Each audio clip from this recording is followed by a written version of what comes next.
হে everyone, তো সেদিন আমরা রূপুকে নিয়ে একটু ওয়াটার পার্কে গিয়েছিলাম সানডেতে। কারণ রূপু এমনিতেই সুইমিং ক্লাসে যায় সুইমিং শেখার জন্য, বাট ওর একটা ভয় এখনও তার মনের মধ্যে আছে। সেই জন্যই একবার দেখলাম যে নিয়ে গিয়ে দেখি যে সঙ্গে মাম্মা পাপা যদি কেউ থাকলে একটু ভয়টা ভাঙে।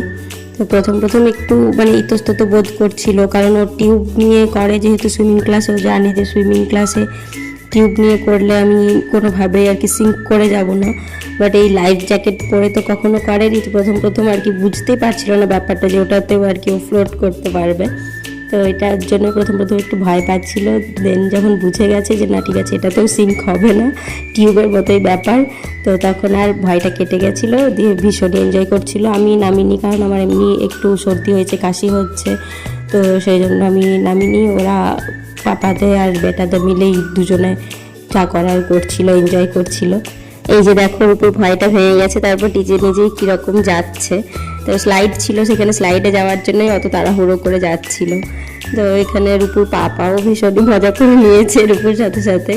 আর আমাদের এখন মজা বলতে সবটাই রূপুকে ঘিরেই, ওকে ছাড়া তো আর আমরা কোনোভাবেই নিজেদের জন্য মজা করার সময় বা ইচ্ছেও খুব একটা হয় না।